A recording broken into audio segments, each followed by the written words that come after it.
Season শুরু হয়ে গেছে, আর তা বলে এমন নয় যে আমাদের হেয়ার গ্রোথটা আটকে থাকবে। মনসুন সিজনে কিন্তু আমাদের চুলের যত্ন আরো বেশি করে নিতে হবে, আর তার জন্য কিন্তু আজকে আমি তোমাদের সাথে একটা দারুণ মেথড শেয়ার করবো বলে চলে এসেছি। কারণ মনসুন আমাদের চুল ভীষণ ফ্রিজি হয়ে যায়, ড্রাই হয়ে যায়, রাফ হয়ে যায়, আর সেটাকে রিপেয়ার করা কিন্তু ভীষণ ইম্পর্টেন্ট। আর চুলের দুটো ধরন থাকে, একটা হেয়ার ফল আর একটা হেয়ার গ্রোথ।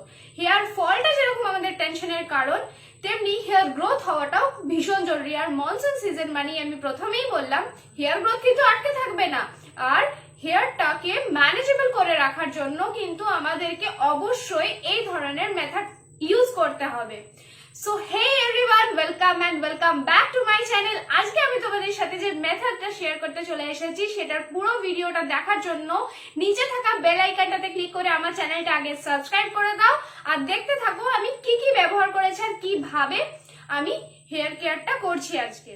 এই মনসুন সিজনের জন্য আমাদের চুল যে এতটা রাফ হয়ে যায়, ডাল হয়ে যায়, প্রচন্ড ড্রাই হয়, ভীষণ পরিমাণে ফ্রিজি হয়ে যায়, সেটার জন্য আজকে আমি তোমাদের সাথে কিন্তু একটা রিভার্স মেথড শেয়ার করবো বলে চলে এসেছি।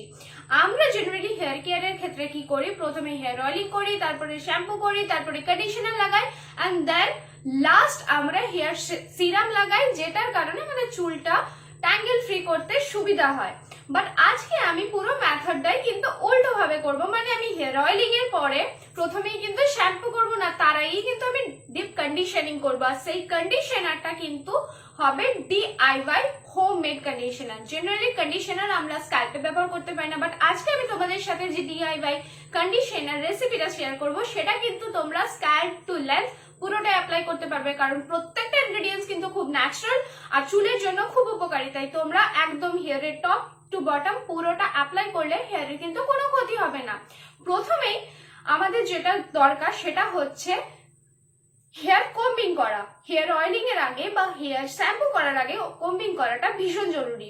তো আমি প্রথমেই কিন্তু আমি কিভাবে আমার হেয়ার অয়েলিং করি সেটা তোমাদের সাথে শেয়ার করছি, আর কিভাবে করছি, কি অয়েল ইউজ করছি সেটা আগে দেখে নাও। হেয়ার অয়েলিংয়ের জন্য আমি এখানে উইস কেয়ারের cold press 100% pure coconut oil নিয়েছি। এটা ভার্জিন কোকোনাট অয়েল, অন্য কোনো তেল নয়। হ্যাঁ, এবারে আমি আমার DIY হেয়ার অয়েল ইউজ করিনি, আমি নর্মাল কোকোনাট অয়েল ইউজ করেছি, আর সেটা কিন্তু ডবল বয়েলিং প্রসেসে লিউক ওয়ার্ম ওয়াটারের মধ্যে কিন্তু আমি ডবল বয়েল করে নেব। হালকা একটু লিউক ওয়ার্ম ওয়াটারে যদি ডবল বয়েল করে হেয়ার অয়েলিং করা হয় তাহলে কিন্তু সেটা চুলের জন্য খুবই উপকারী হয়। আর হেয়ার অয়েলিং করার আগে কখনোই ভোলা চলবে না, ভালোভাবে কিন্তু অতি অবশ্যই প্রতিবার ভালো করে ট্যাঙ্গেল ফ্রি করে নেওয়াটা ভীষণ দরকার আমাদের চুলটাকে। ট্যাঙ্গেল ফ্রি করে নেওয়ার পরে হালকা করে পরেই কিন্তু স্ক্যাল্পে ম্যাসাজ করতে হবে পুরো অয়েলটাকে। আর ভালোভাবে স্ক্যাল্পে ম্যাসাজ করলে চুলটা ভালোভাবে স্ক্যাল্পের মধ্যে অ্যাবজর্ব হবে, আর যেটার কারণে আমাদের ব্লাড সার্কুলেশন ভালো হবে আর হেয়ার গ্রোথ অনেক বেশি ইমপ্রুভ হবে। হেয়ার গ্রোথ কিন্তু কখনই আটকে থাকে না, যে কারণে কিন্তু যত ভালোভাবে স্ক্যাল্প ম্যাসাজ করা যাবে ততই কিন্তু আমাদের হেয়ার গ্রোথটা ইমপ্রুভ হবে, আর চুলটা অনেক বেশি ম্যানেজেবল হবে, সফট হবে, স্মুথ হবে, ফ্রিজ ফ্রি থাকবে, আর মোস্ট ইম্পর্টেন্টলি আমাদের চুলটা দেখতে সুন্দর লাগবে। আমিও এখানে কিন্তু প্রথমে ভালোভাবে ট্যাঙ্গেল ফ্রি করে চুলের গোড়াতে ভালোভাবে তেলটা প্রথমে অ্যাপ্লাই করেছি, তারপরে কিন্তু চুলের লেন্থেও অ্যাপ্লাই করে নিচ্ছি, কারণ লেন্থেও অ্যাপ্লাই করাটা ভীষণ দরকার। আফটার হেয়ার অয়েলিং কিন্তু অনেকক্ষণ লং টাইমের জন্য হেয়ার অয়েলটা স্ক্যাল্পের মধ্যে রাখার দরকার নেই, ম্যাক্সিমাম 2 আওয়ার্স রাখলেই কিন্তু আমাদের চুলের জন্য খুবই উপকারী হবে। সো আফটার হেয়ার অয়েলিং আমি তোমাদের সাথে DIY হেয়ার কন্ডিশনারটা শেয়ার করবো, যে কি কি ইনগ্রেডিয়েন্টস দিয়ে আমি কন্ডিশনারটা বানাচ্ছি, যেটা আমি তোমাদেরকে প্রথমেই বললাম। তো চলো দেখে নাও আগে কন্ডিশনারটা কিভাবে আমি প্রিপেয়ার করছি। এই DIY কন্ডিশনারটা প্রিপেয়ার করার জন্য প্রথমেই যে ইনগ্রেডিয়েন্টসটা লাগবে সেটা হচ্ছে অ্যালোভেরা জেল, সাথে করে 2টো ভিটামিন ই ক্যাপসুল, আর লাস্ট যে ইনগ্রেডিয়েন্টসটা লাগবে সেটা হচ্ছে কিন্তু কোকোনাট অয়েল। হ্যাঁ, এই 3টে ইনগ্রেডিয়েন্টসকে ভালোভাবে মিক্সড করলে পরেই কিন্তু কন্ডিশনারটা প্রিপেয়ার হয়ে যাবে। ভিটামিন ই ক্যাপসুলের যে ভেতরে সিরামটা থাকে সেটা দিয়ে দিতে হবে, আর এই 3টেকে একসাথে মিক্সড করে পরে ভালোভাবে কিন্তু মিক্সিতে ঘুরিয়ে নিলে পরেই কিন্তু একটা থিক ব্যাটার তৈরি হয়ে যাবে, যেটা একদম প্রপার কন্ডিশনারের মতোই হবে। জাস্ট আমি আফটার হেয়ার অয়েলিং কিন্তু ভালোভাবে আমার চুলের ওপর থেকে নিচে পর্যন্ত মানে একদম গোড়ার থেকেই কিন্তু লাগাচ্ছি, পুরো চুলটাতেই ভালোভাবে অ্যাপ্লাই করবো। আর কন্ডিশনারটা লাগানোর পরে নর্মাল আমরা কন্ডিশনার 10 to 15 মিনিটস রাখি না সেটা, বাট এটা যেহেতু ডিআইওয়াই কন্ডিশনার সেই কারণে আমি 10 to 15 মিনিটস রাখবো। আমি ম্যাক্সিমাম 10 মিনিটই রাখবো। 10 মিনিট পরে কিন্তু নর্মাল আমরা যেভাবে হেয়ার ওয়াশ করি আমি সেভাবেই কিন্তু আমার চুলটা ওয়াশ করে নেব। এই কন্ডিশনারটা লাগানোর পরে আমি আবারও আমার চুলটাকে কিন্তু ভালোভাবে একটা বান করে নেব।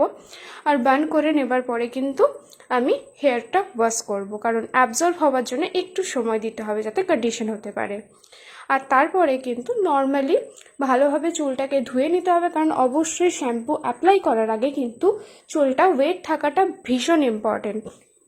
সেই কারণেই পুরো চুলটাকে ভালোভাবে ধুয়ে নিতে হবে আর তারপরে কিন্তু শ্যাম্পুটা অ্যাপ্লাই করতে হবে। শ্যাম্পু অ্যাপ্লাই করার আগে মনে রাখতে হবে ডিরেক্টলি শ্যাম্পু কখনোই অ্যাপ্লাই করা আমাদের স্ক্যাল্পের জন্য উপকারী নয়। আমাদের স্ক্যাল্পে ডিরেক্ট শ্যাম্পু অ্যাপ্লাই করলে চুলে অনেক বেশি ক্ষতি হতে পারে, তাই অতি অবশ্যই শ্যাম্পু অ্যাপ্লাই করলে মনে রাখতে হবে শ্যাম্পুটা কিন্তু জলের মধ্যে ডাইলিউট করে তারপরেই কিন্তু শ্যাম্পু অ্যাপ্লাই করা উচিত।